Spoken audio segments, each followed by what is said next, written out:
जोहार नमस्कार। मैं सूरज कुमार आज फिर आप सबके बीच में एक नए वीडियो में। आज वीडियो में कुछ आपको बताने नहीं, आज वीडियो में कोई जानकारी देने नहीं, आज वीडियो में आपसे कुछ प्रश्न करने आया हूं।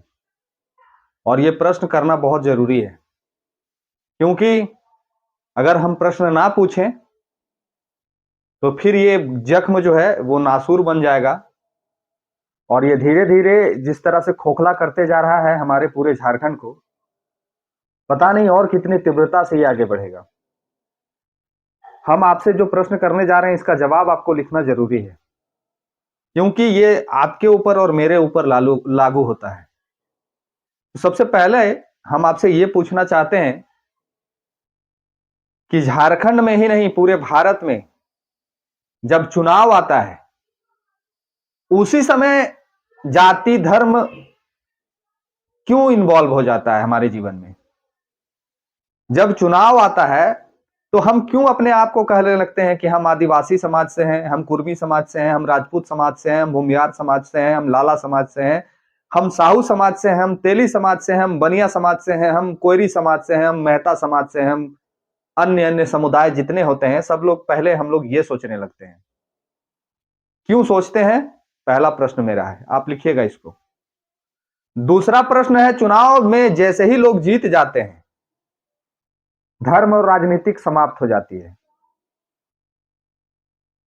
दूसरा प्रश्न मेरा है कि जब जैसे ही चुनाव ये जीत जाते हैं वैसे ही धर्म और आपका जाति समाप्त हो जाता है। क्यों? ये भी आपको लिखना है। मैं ये दो विशेष प्रश्न आपसे इसलिए पूछा आज क्योंकि झारखंड में अगर देखा जाए तो सबसे अधिक दो समुदाय बसते हैं। एक नंबर पे जो है वो कुर्मी है। कुर्मी हम इसलिए बोल रहे हैं कि इनमें भिन्न भिन्न जातियां नहीं हैं, ये पूरा समुदाय जो है वो सिर्फ और सिर्फ कुर्मी लिखता है। दूसरा सबसे बड़ा आबादी आदिवासियों का है। अब आदिवासियों को मैं दूसरे नंबर पर इसलिए रखा कि इसमें भिन्न भिन्न जातियां हैं। कुछ मुंडा लिखते हैं, कुछ सोरेन लिखते हैं, कुछ लिंडा लिखते हैं, कुछ हासदा लिखते हैं, कुछ और अन्य बहुत सारे हैं इसमें स्वजाति जो लिखते हैं। ये भिन्न भिन्न जातियां हैं और ये सभी अपने आप को आदिवासी कहते हैं। और झारखंड में ये दो समुदाय के ही सबसे अधिक विधायक हैं, पहले नंबर पे आदिवासी और दूसरे नंबर पे कुर्मी। बाकी दूसरा तीसरा चौथा जो विधायक है वो सब दो चार के गिनती में है, एक दो है, चार है, इस तरह का गिनती में है। लेकिन आज झारखंड की ये मनोदशा है, ये रवैया है झारखंड का कि जिसके सबसे अधिक जिस स्वजाति से सबसे अधिक विधायक, सबसे ज्यादा पीड़ित और सबसे ज्यादा प्रताड़ित वही जात के लोग। जिस स्वजाति के सबसे ज्यादा अधिक मंत्री, सबसे ज्यादा दबे कुचले वही जात के लोग। क्या आपने कभी यह सुना कि किसी राजपूत का जमीन को लूट लिया गया, अतिक्रमण कर लिया गया? या फिर कभी आपने यह सुना कि किसी तेली का जमीन को अतिक्रमण कर लिया गया? क्या कभी आपने यह सुना कि किसी लाला का जमीन को जोत लिया गया जबरन? क्या आपने कभी यह सुना कि किसी भूमियार का जमीन को जबरदस्ती कोई जोतने का प्रयास किया? अगर सुने हो तो लिखिएगा, हम तो नहीं सुने हैं आज तक, हिम्मत ही नहीं है किसी का। हिम्मत नहीं है किसी का कि जो जनरल में आते हैं उनके जमीन पे कोई नजर गड़ा दे, जो जनरल में आते हैं उनके जमीन के ऊपर कोई नजर उठा के भी देखे। काहे जानते हैं? कारण है ये नहीं कि ये लोग जनरल में आते हैं बाहुबली है, नहीं। इनके जमीनों के लिए एक बहुत अच्छा कानून बना हुआ है। इनका जमीन तब तक कोई नहीं ले सकता है जब तक इनके जमीन का रजिस्ट्री नहीं हो जाता है। इनके जमीन को तब तक कोई हथिया नहीं सकता है जब तक उनके जमीन की रजिस्ट्री दूसरे नाम से नहीं हो जाती है। बाकी मैं आपसे यह कहना चाहता हूं कि झारखंड में जो सबसे अधिक समुदाय है कुर्मी और आदिवासी, जब सुनिए, जब वीडियो देखिए, जब कोई न्यूज खोलिए तो यही चर्चा चलता है। आदिवासियों का जमीन लूट लिया गया, कुर्मियों का जमीन अधिग्रहण कर लिया गया, आदिवासियों के जमीन पे अवैध कब्जा, कुर्मियों के जमीन पे अवैध अतिक्रमण। यही हम लोग आज तक सिर्फ सुनते आए हैं और देख भी रहे हैं। आज पूरे रांची में धड़ल्ले से आदिवासी सीएनटी जमीनों पे बिल्डिंगें बन रही हैं। क्या सरकार को नहीं दिखता है? क्या सरकार को यह नहीं दिख रहा है कि आदिवासी जमीन पे धड़ल्ले से बिल्डिंग बन रही है? सरकार में भी तो आदिवासी और कुर्मी के सबसे अधिक विधायक मंत्री बैठे हैं। इवन यहाँ के मुख्यमंत्री आदिवासी हैं। यहाँ के मुख्यमंत्री आदिवासी हैं, उनके मंत्रालय में कई चेहरा है जो आदिवासी चेहरा है। तो क्या इनको ये नहीं दिख रहा है कि आदिवासियों के जमीन को जबरदस्ती लूटा जा रहा है, जबरदस्ती अतिक्रमण किया जा रहा है, और बेच भी अगर वो लोग रहे हैं तो एक जमीन को, जो जमीन 10 लाख बिकना चाहिए था, वो जमीन 3 लाख रुपए कट्ठा, 3 लाख रुपए डिसमिल बेच रहे हैं। क्या ये सरकार को नजर नहीं आ रही है? और अगर आ रही है और फिर भी अंधे की तरह अगर हम लोग चल रहे हैं तो दोष किसका है? तो दोष आपका है, मेरा है, या किसका है? जिस समुदाय का ये झारखंड, जिस समुदाय के लोगों ने इस झारखंड को लिया, आज सबसे ज्यादा प्रताड़ित वही समुदाय के लोग हैं। आज अपने हक अधिकार के लिए वो लोग रोड पे उतरते हैं, चाहे वो रांची सिरमटोली का ही मैटर हो, चाहे वो किसी आदिवासी के जमीन पे अवैध अतिक्रमण करने की बात हो, चाहे किसी आदिवासी के जमीन पे अवैध बिल्डिंग बनने की बात हो, चाहे किसी आदिवासी के जमीन पे जबरदस्ती हथियाने की बात हो। ये आप आए दिन झारखंड में देखते हैं। तो दोषी कौन है? सांसद आपका, विधायक माफ कीजिएगा, सांसद, हाँ सांसद भी है इन लोग का, सांसद ऐसे बीजेपी का अधिक है, लेकिन विधायक तो सबसे ज्यादा जो सरकार में है, वो तो 28 जो विधायक हैं वो आदिवासी समाज से आते हैं।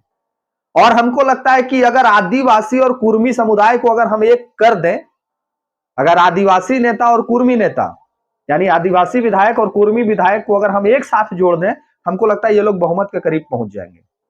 तीसरा चौथा जो जाति से विधायक जीत के गए हैं, शायद उनकी आवश्यकता भी ना हो सदन में, लेकिन फिर भी ये रवैया क्यों?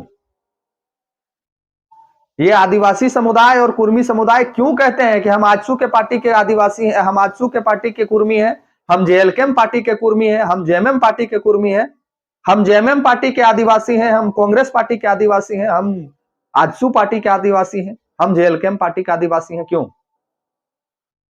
जब तक आप और आपकी सोच विभाजित रहेगी तब तक यही होगा।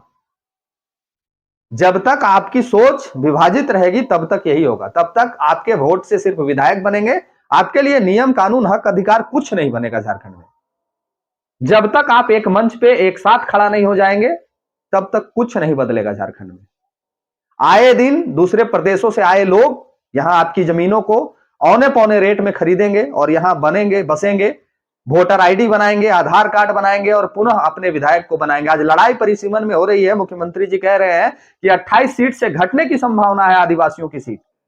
आखिर क्यों यह प्रश्न उठ रहा है? आदिवासी राज्य है तो फिर सीट घटेगा क्यों? इसका जिम्मेवार कौन है? यहां कई एक बार सिर्फ और सिर्फ आदिवासी चेहरा का ही मुख्यमंत्री बना है, फिर आदिवासियों की सीट घटने का कारण क्या है? कौन है जिम्मेदार? यहां पे अगर हमारे मुख्यमंत्री कह रहे हैं कि परिसीमन में आदिवासियों की सीट घट सकती है, तो इसका जिम्मेवार कौन है? यह आदिवासी समाज को सोचना चाहिए।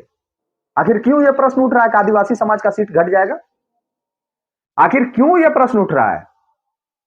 झारखंड बने 25 साल हो गया और 25 साल में लगभग वर्ष में आदिवासी समाज का ही चेहरा मुख्यमंत्री के रूप में झारखंड को मिला है, फिर भी यह सवाल क्यों? काहे कि आप कहते हैं कि हम जेएमएम वाले आदिवासी हैं, वो कहते हैं कि हम आजसू वाले आदिवासी हैं, वो कहते हैं कि हम कांग्रेस वाले आदिवासी हैं, और कुछ कहते हैं कि हम बीजेपी वाले आदिवासी हैं। यहां आदिवासी आदिवासी नहीं समझता है, यहां कुर्मी कुर्मी नहीं समझता है। यहां लोग समझते हैं कि हम पार्टी वाला आदिवासी, हम पार्टी वाला कुर्मी, हम जेएलकेएम के कुर्मी ही हो, हम आजसू के कुर्मी ही हो, और एक दूसरे को लोग सिर्फ घींचातिरी में लगे हुए हैं। लेकिन क्या आपने देखा कि कभी लाला समाज के लोग लाला समाज का पैर खींचे? क्या राजपूत समाज के लोग राजपूत समाज का पैर खींचे? क्या भूमिहार समाज के लोग भूमिहार समाज का पैर खींचे? नहीं, कभी आप नहीं देखे होंगे। ये लोग जरूर लड़ते हैं, लेकिन वोट के समय में ये लोग एक हो जाते हैं, और इसका नतीजा है कि ना चाहते हुए भी आज झारखंड में बीजेपी की लगभग 22 सीटें हैं, और बीजेपी की 22 सीटें उस जगह पे है जहां पे गैर कुर्मी है। आप नजर घुमा लीजिए पूरे झारखंड में, बीजेपी का सीट आपको वहीं दिखेगा जहां पे कुर्मी आदिवासी नहीं है। कारण आदिवासी को और कुर्मी को समझना होगा। नहीं समझेंगे, किसी को कोई फर्क नहीं पड़ता है। लूटना तो आपका ही जमीन है, प्रताड़ित तो आप ही को होना है, चिंतित तो आप ही को होना है। बाकी इस वीडियो में मैं जानता हूं कि बहुत सारे लोगों को तकलीफ देने वाला है, खैर कोई बात नहीं है। बाकी अपना कमेंट बॉक्स में राय जरूर लिखिएगा। वीडियो अच्छा लगेगा अगर आपको तो लाइक कर दीजिएगा और शेयर करके दूसरे लोगों तक भी पहुंचाइए ताकि लोग जागे। बाकी मिलते हैं अगले वीडियो में। इस वीडियो में इतना ही। धन्यवाद, जोहार, प्रणाम।